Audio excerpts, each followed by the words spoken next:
Begini cerita tentang Brandoville Studios, sebuah perusahaan game art dan animasi yang diduga melakukan perbudakan terhadap karyawannya.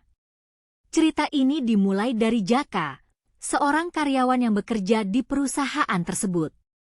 Jaka mengatakan bahwa bos perusahaan, Cherry Lai, melakukan berbagai bentuk kekerasan fisik dan finansial terhadap karyawannya. Salah satu kejadian yang paling mengagetkan adalah ketika Cherry Lai memerintahkan karyawan perempuan berinisial CS untuk memilih siapa orang di antara Jaka beserta timnya yang ia sukai maupun sebaliknya.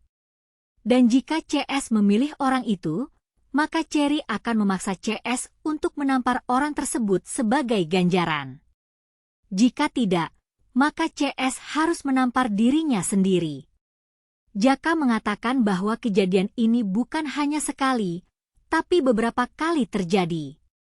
Dan bukan hanya Jaka, tapi juga Ziva, seorang karyawan lainnya, yang menyaksikan kekerasan tersebut.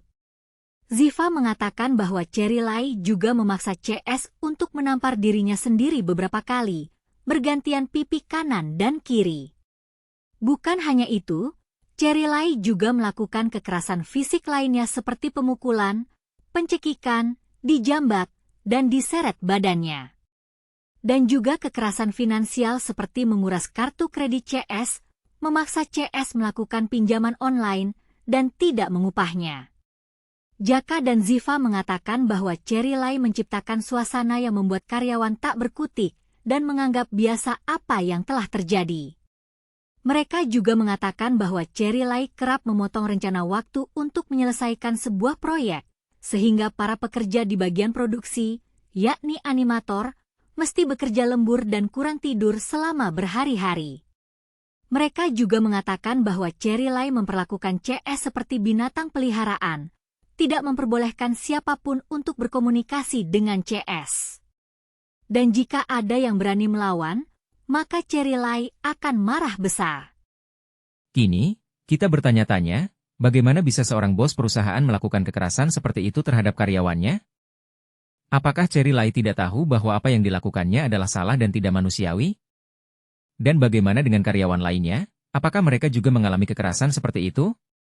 Kita juga bertanya-tanya, apakah pemerintah dan pihak berwenang tidak tahu tentang kejadian ini?